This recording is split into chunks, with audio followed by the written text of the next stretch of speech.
Okay, this is Jeff Head with Jeff Head's YouTube model building and defense analysis YouTube channel. I've had a lot of requests that I do a video of all of my models, and so I'm doing that. I had to do a little cleanup in here. All of these various shelves in here are not closed in, so they get dusty, and I needed to clean them off. But I will go through and show you what I've got, and you can decide for yourself. Over here I have a lot of my various vessels.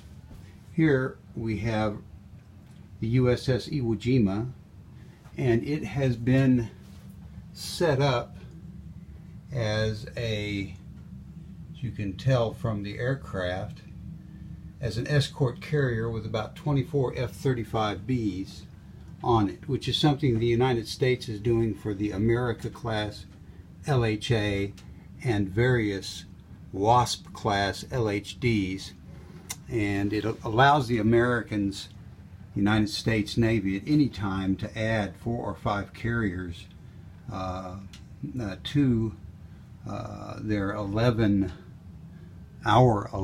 U.S. Navy nuclear carriers, which are sometimes called super carriers. You can see on the back of this ship that I have 2 Ospreys. One is an AEW Osprey that Bell is wanting to sell, and the other is an ASW, Anti-Submarine Warfare Osprey. Both very critical for these types of ships in this configuration because they don't really have a strong AEW or ASW presence on the ships. The F-35Bs will be very powerful. 24 F-35Bs are something that any Navy outside of the United States Navy would have a very difficult time dealing with because of their stealth. Also up here I've got a Burke Flight 2A class vessel. I've got a USS Ohio SSGN. So this is a cruise missile shooter.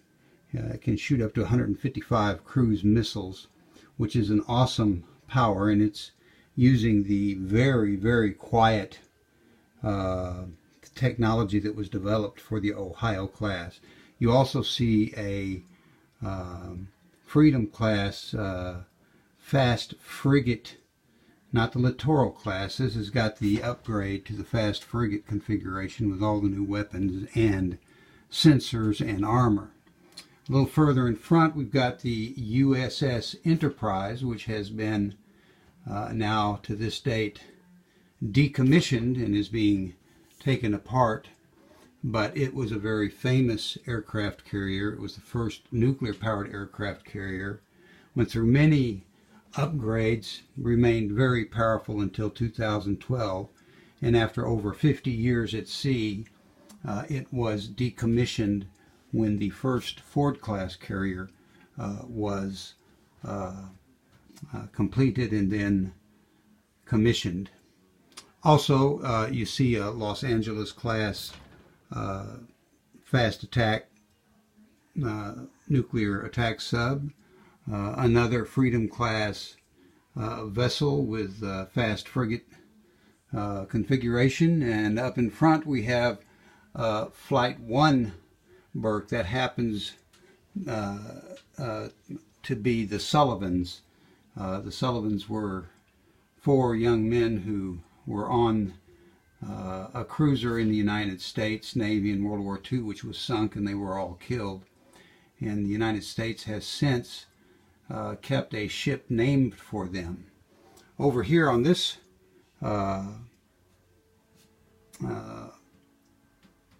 counter, this excuse me, we have some German ships. I've got the Baden-Württemberg destroyer, which has a lot of room to add particularly more Mk-41 missile launchers. It weights out in terms of displacement as a destroyer-sized vessel, and there it is. We also have the German ship Karlsruhe back there, which is a 1980s vessel that is still practicable today. But I wish I really had a Saxon, which is the German anti-aircraft destroyer. It's a very capable ship with 48 vertical launch cells, and very similar in function to the Type 45 Darings, not quite as advanced a radar. And then up front you have a Class 212 German very quiet submarine. This is the same submarine type that they have sold to the Israelis. The Israelis have now bought 6 of these submarines. The last 3 are quite a bit bigger. They're on the same class, but they've had a big extension put into them, and they shoot ballistic missiles. I think there's 4 or 6 missiles that can be shot. Everybody presumes, as do I, that the Israelis have a nuclear capability, and that nuclear capability is at sea all the time with 1 or 2 ships, or boats, out there doing their own nuclear deterrence runs. And they're smart to do that because they're surrounded by enemies who threaten constantly to destroy them off the face of the earth, and they have made it plain that they're not going to allow that.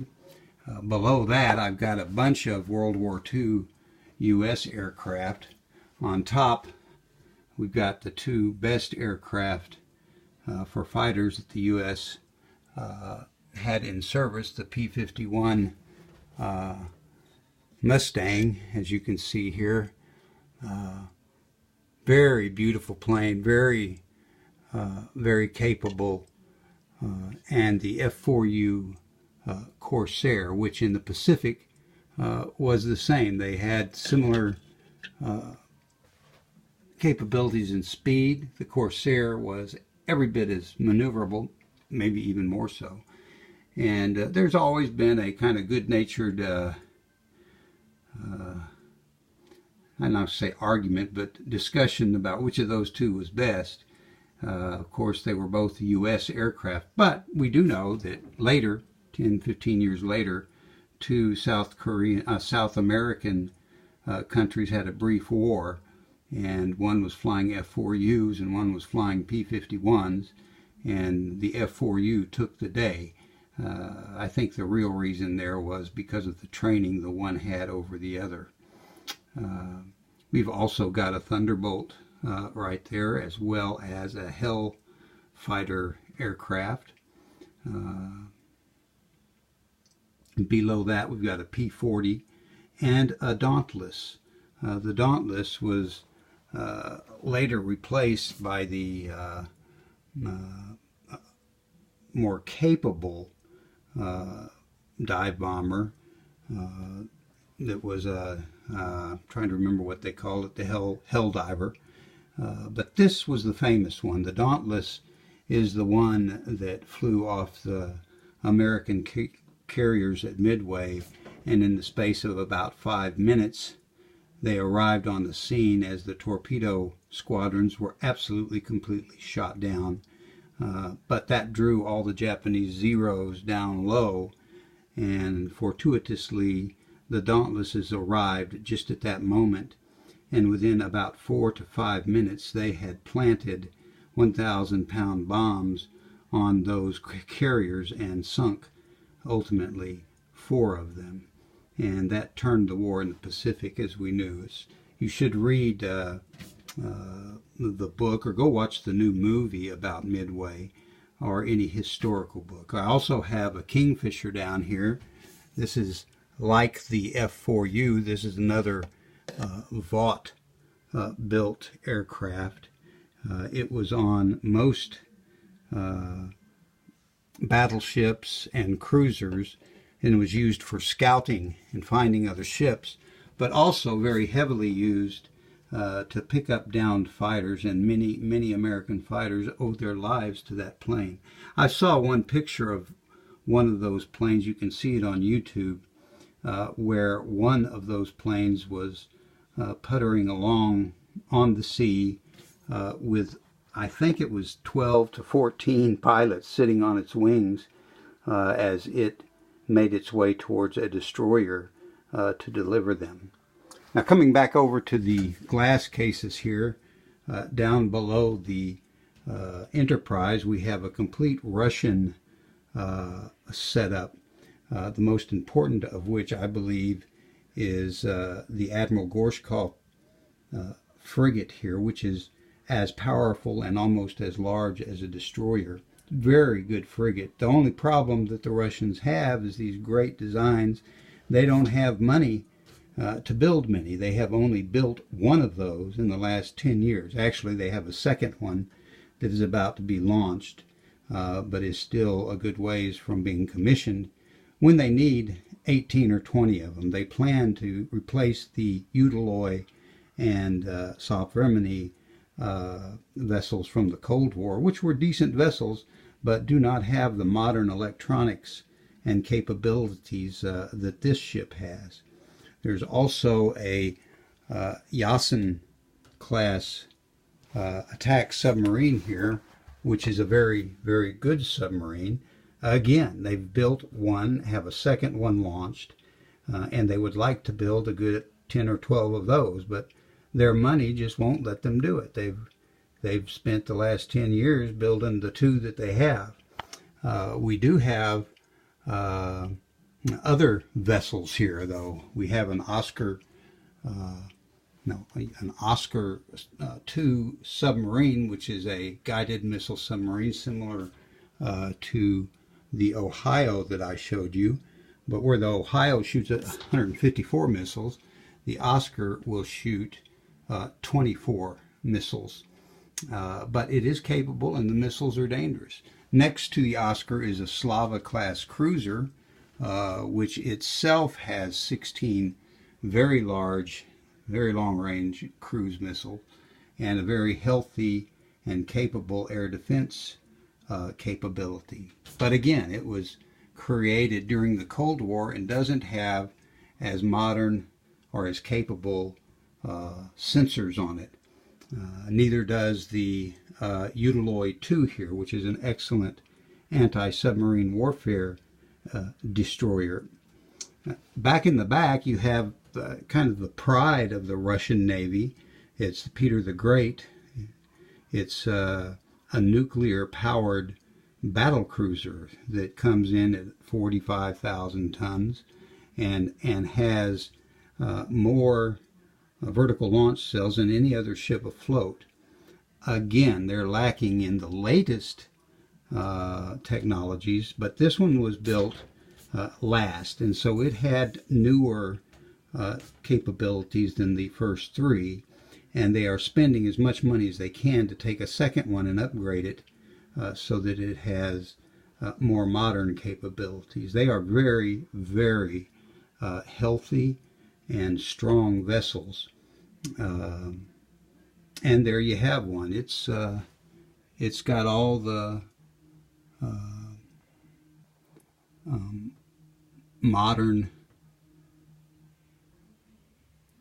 sensors that they had in the early 90s. It also has all the aftermarket packets on it, so that I could put the photo etch metal sensors and railing. You can look back in the back at the landing pad here. Very good vessel. In front of that, we have some Chinese vessels here. We have the 171, which is a Type 52C air defense destroyer. It was the first one that they built. They were hedging their bets with the Type 151C, which was not a gas turbine one. This one it came out everything that they wanted, and so they continued building these, which they built 6 of. And as they were finishing those 6, they began building the next iteration, which is the Type 52D. So they had 48 launchers on the Type 51 or Type 52C, and they've got 64 launchers on the Type 52D. And so in addition to the 64 launchers, they have a 24 launcher Sino Ram style launcher that adds 24 very good and very short range close-in weapons. So you could say that instead of 64, they've got 88 missiles on that ship. And it's a decent ship. It only carries 1 helicopter, which the Chinese have been behind in all their ships. But in a moment I will show you how they've resolved that. Here's a second Type 52D destroyer. They have built close to 20 of these and haven't stopped. I expect they'll build 24 to 30 of them, and they're decent vessels to escort their carriers and their amphibious ships. Now, the Chinese didn't stop there. Up here in front, you see an even larger vessel. It's called the Type 55, and it carries 112 vertical launch cells, plus the same 24 missiles in the back for close-in weapons, and they're very decent surface-to-air missiles. So 112 and 24 gives you 136 missiles on this ship, which is more missiles than what the U.S. carries. Actually, it's when you include the 8 Harpoon missiles, it's the same. But what they have done to this ship that they haven't done with most of their other ships is they've allowed for 2 large, not medium-sized, but large-sized helicopters to fit into 2 hangars. And that is a significant step for the Chinese, and an important one, because it allows them to continuously prosecute any opponent submarines that they find without having to come back to the ship and refuel and potentially lose that submarine. Further down, we have some British Royal Navy ships, a Type 45, which has arguably the best air defense radar, although the United States Navy would argue with that. The United States Navy Aegis system, even though it's quite a bit older, has been upgraded continuously, and the latest upgrade allows the Aegis ships to intercept missiles as they come down from space, and so they have a near space capability, and that's critical for carrier strike groups to be able to destroy missiles that might be fired at them from that type of range. Also have an Astute class attack submarine, which is among the best in the world, again right there with the Virginia class. We've got a Type 23 Duke class frigate, which with its latest upgrade is among the best anti-submarine warfare frigates on Earth. And I also have a Vanguard class ballistic missile submarine. It's along with the Ohio, the best ballistic missile submarines on Earth. Below that, we got another level. Here we have the USS Missouri in its 1980s configuration, and as you look at it, you'll see that it's carrying Tomahawk missiles. It has 36 of those, 16 Harpoon missiles, also 4 Phalanx systems, and it has the 16-inch turrets to assist Marines well over 20 miles inland. So it was built to do those things. All 4 of them are kept supposedly in a material state that they could be put back into practice. But I don't think that will happen. I think the United States is going to build a CGX replacement for the Ticonderoga class, and I wouldn't be surprised if that's not a cruiser version of the Zumwalt class, with probably one less turret, which will be a railgun, a couple of lasers and other close-in weapon systems, and then probably 160 peripheral vertical launch cells. Next to that ship you see the USS Texas. The USS Texas is the last dreadnought class battleship on Earth. You see it's carrying Kingfisher aircraft back there in the back. This is the Texas as it looked and fought in the Western Pacific at the end of World War II. I also have another very famous ship up front here, which is the USS Nautilus, which is the first nuclear-powered submarine, and it broke all kinds of speed records and endurance records when it first came out. So there's your first nuclear-powered submarine, and up here you have your first nuclear-powered aircraft carrier in my flotilla. Finally, the last ship down here, ships, is a configuration of ships that fought with the USS Hornet and the USS Enterprise on the surprise attack against Tokyo. You see the Hornet there with B-25s, and that's Doolittle's aircraft taking off first, and then you see the other aircraft back towards the back.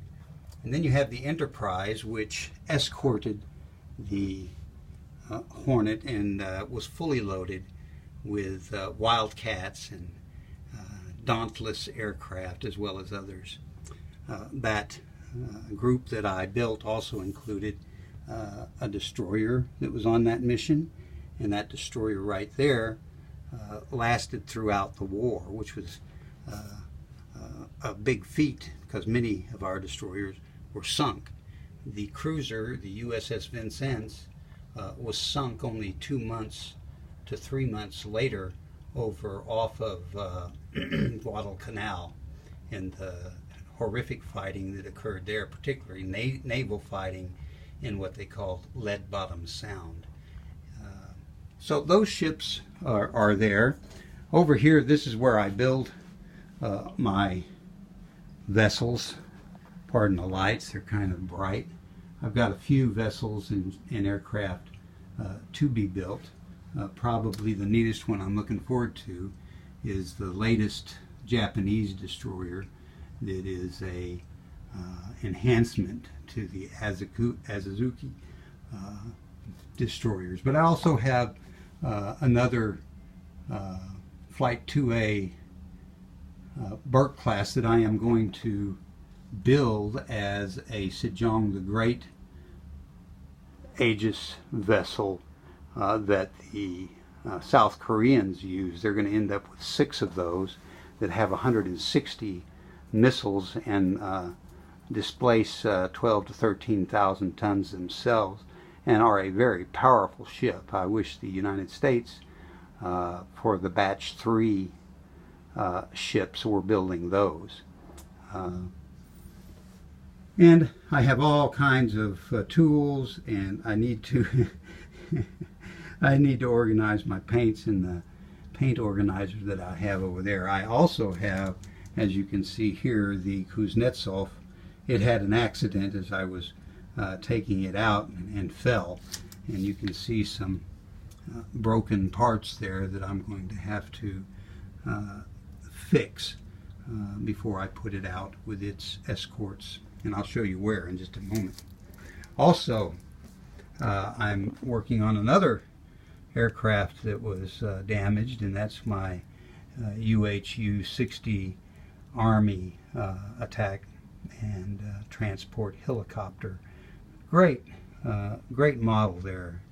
I can't show you right now, but very detailed interior, very detailed weapon stations, and it's a very good helicopter.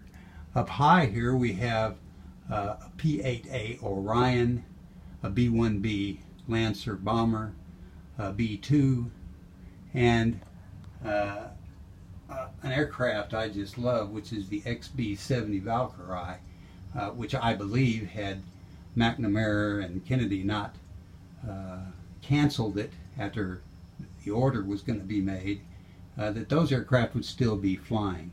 The Russians never did shoot down an SR-71, and these bombers had a similar flight profile to the SR-71, being able to fly up to 90,000 feet at over Mach 3, Mach 3.2, I think was their top end. And they would have been able to do the same type of flying that the SR-71 did. And they would be very capable to this day, in my view. Also, boy, we got a lot of models.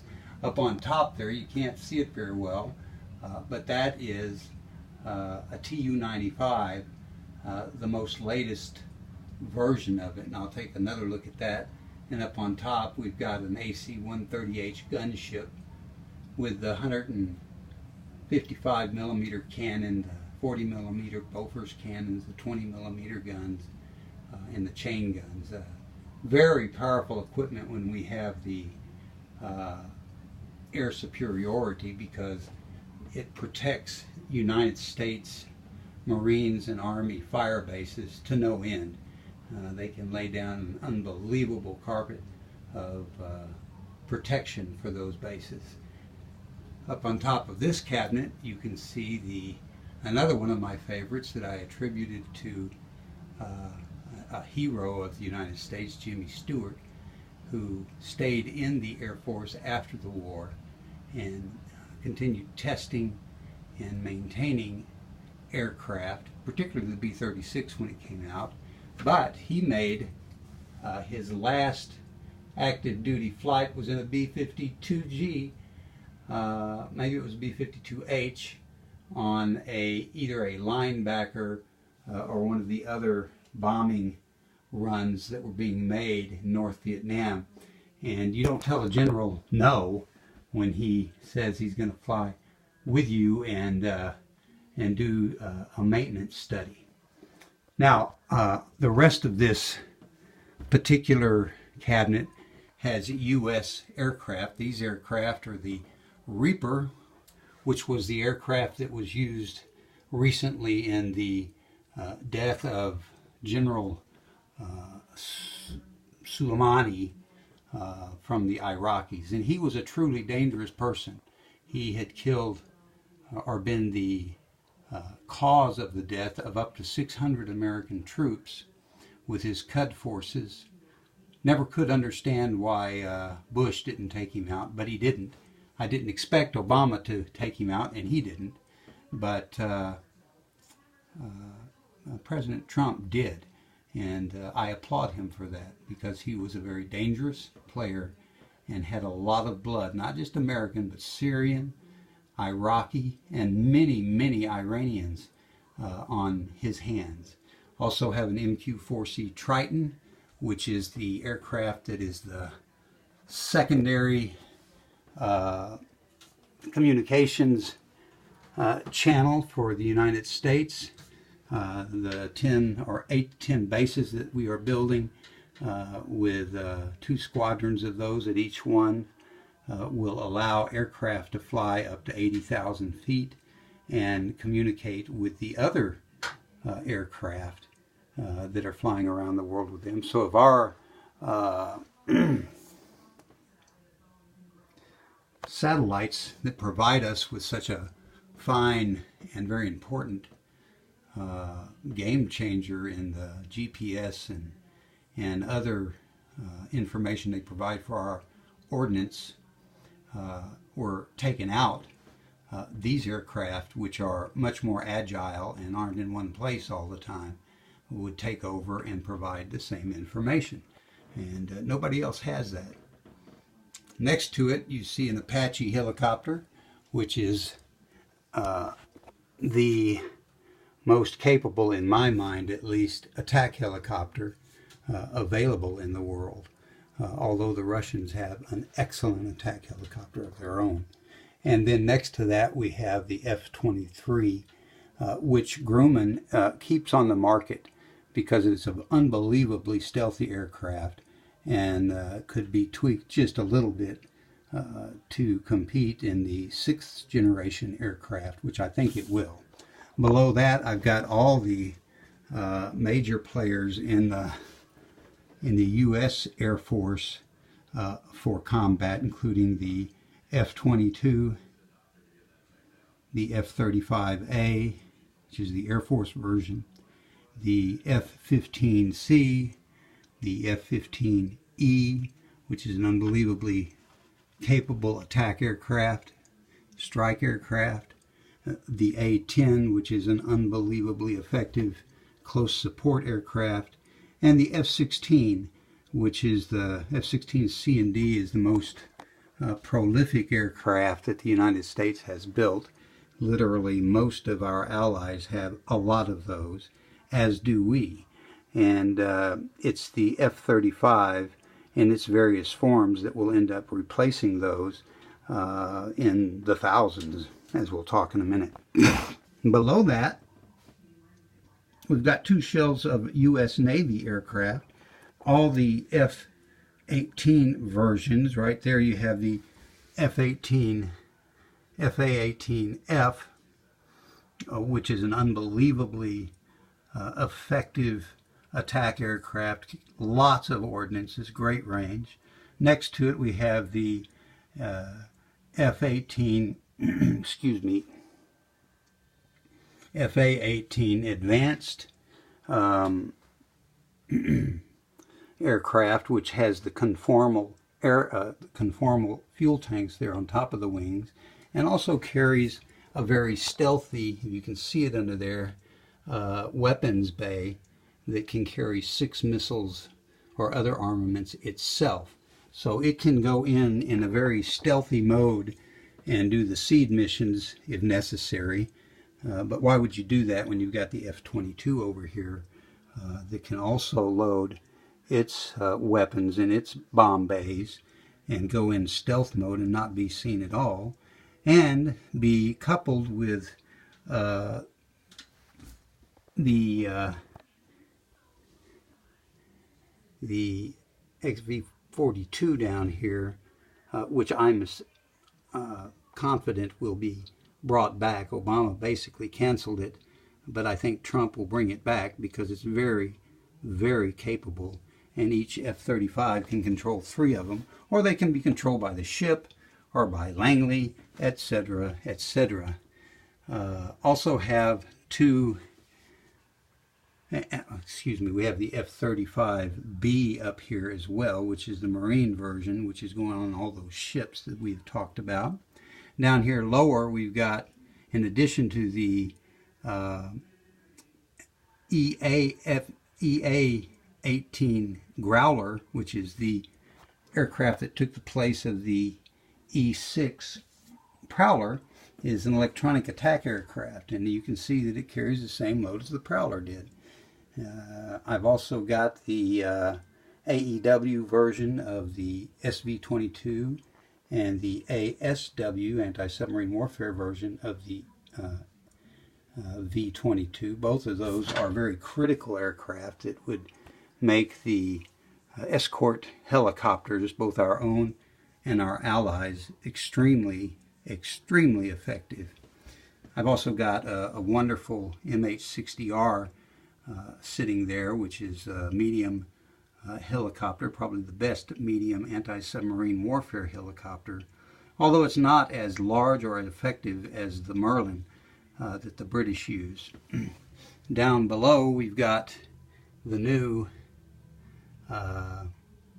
helicopter that is being used by the Marines, which is the Viper, and it carries the same loads and looks very similar to the Apache because in essence it's a Marine Apache. Got the largest helicopter in the U.S. inventory there on the end. That particular version of it is used for either mine sweeping or mine laying. And next to that we have the XC-142A, which is similar to the V-22 aircraft, but it's a 4-engine aircraft. Its whole wing swang, so it could land conventionally at any time, which the V-22s cannot do. But it was another aircraft canceled by the Kennedy and McNamara groups when they were cutting the U.S. Armed Forces to pieces in the 60s and 70s during and towards the end of the Vietnam War. Now let's go around and take a look at these other last two cabinets. Here up on top, again, you've got the B-36 we already looked at. Right below that, you've got a lot of the major aircraft used by the People's Republic of China. The first one is a bomber, and it was a 1950s aircraft that they purchased from the Russians, and now they have rebuilt them completely. These are new build aircraft of the Tu-22 aircraft, and they've got a lot of composite, a full glass cockpit, and they can carry up to 6 long-range anti-surface missiles, anti-shipping missiles, particularly themselves. So they are dangerous, and you can see why the Chinese are building up their South China Sea bases so much, because they want to put a bunch of those and fighters to defend them out there. And what fighters, you may ask? Well, they have the J-7 right there, which is a Chinese version in essence of the F-18E. It's a strike aircraft. It doesn't have as strong of electronics, but as you can see, it is loaded up with very capable missiles and is a very dangerous foe in that regard. Next to it over here, we have the J-11B, which is the Chinese Sino version of the Russian jets that they use, the Su-37, potentially, that's their version of it.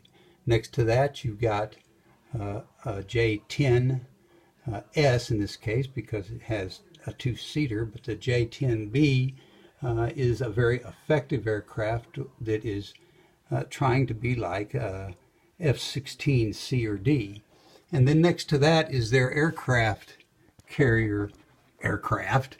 This, let me pick it up. This is the J-15, which is a aircraft like the Su-33, except it too has been completely rebuilt using composites, a completely glass cockpit, and all of the latest electronics available. So it's a very dangerous 4.5 generation aircraft, but not capable of defeating an F-35C or B in the hands of someone who has been trained to fight them. And but nonetheless, a very dangerous aircraft that our fighters and fighter pilots will take into account. Below that, we have the Su-37 fullback. Again, this is the latest Russian version of their strike aircraft, similar to the F-15E, and it's a very capable aircraft.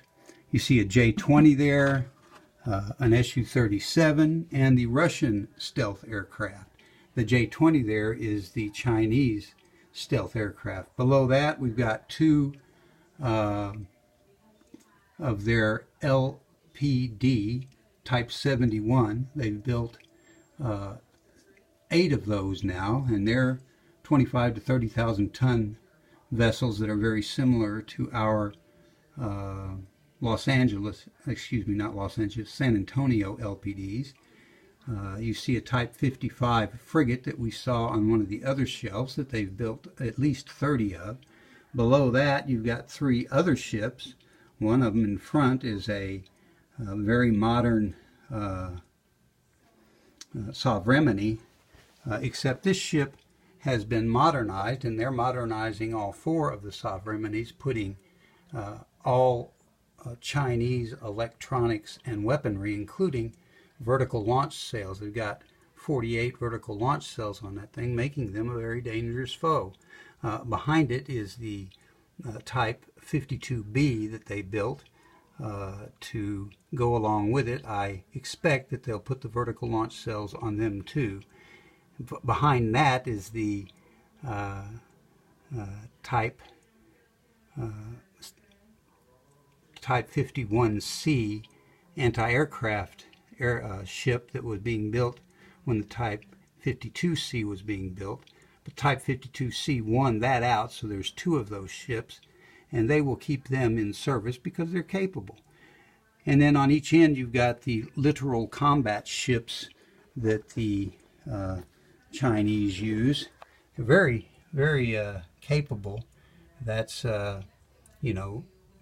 1,500-ton littoral combat ship with 4 very long-range missiles, great anti-submarine defense capabilities. They don't have a hangar, but they're meant to be near shore and service aircraft off the shore. So that's some more of the Chinese buildup. Over here we have the French Raphael and the British similar aircraft, as well as the Merlin. Above that, we've got one of my only two 1/700th class ships. Those ships are armed with F-35s. The Japanese have 2 of those, and they're well armed with up to 30 F-35s in answer to the Chinese. And the Chinese are very quickly trying to find a stealth fighter to put on their carrier because they're getting checkmated by the Koreans, the Americans, the Australians, the English with their F-35s. Above you've got a San Antonio class LPD and escort to it. Again, a fast frigate version of the Independence class. Next to that we have the Whidbey Island LSD with another Independence class fast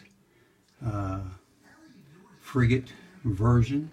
Below that we have the Korean 2-carrier ship siding of the Dokdos that are carrying F-35Bs.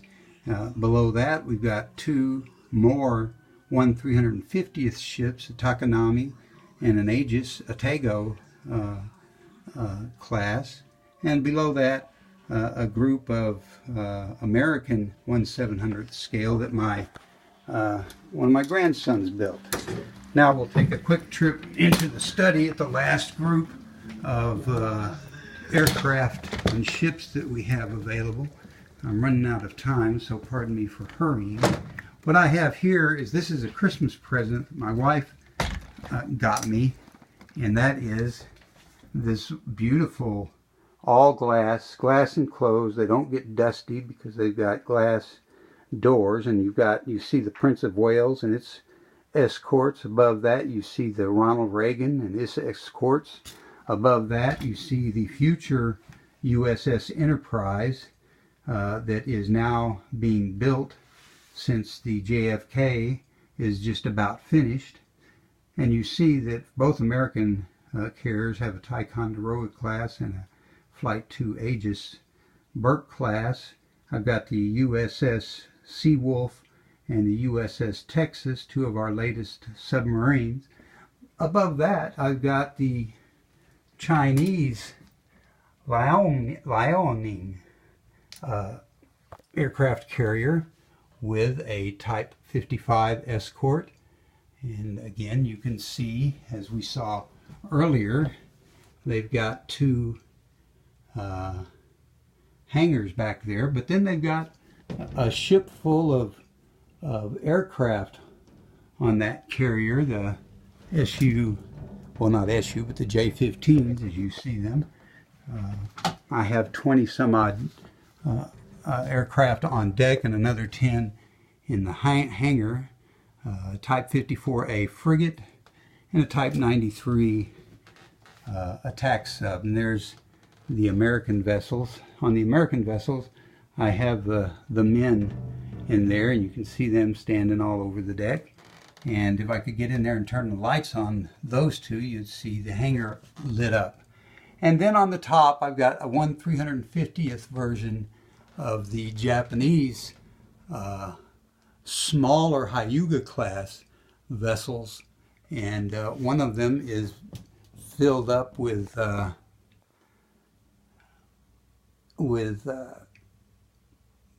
Ospreys and other helicopters.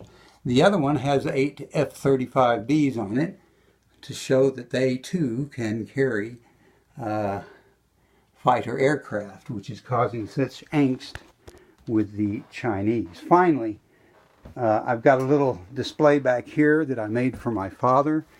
Before he passed away, he worked at Ling Timco Vought. What you see there is a F-8E, an A-7D, and an F-7. He was the lead designer on the last two and a new designer on the Cutlass. And so I put those together for him before he passed away and have kept them and will pass them on. Finally, the last ship I wanted to show is perhaps one of my favorite ships, and that is the USS Constitution.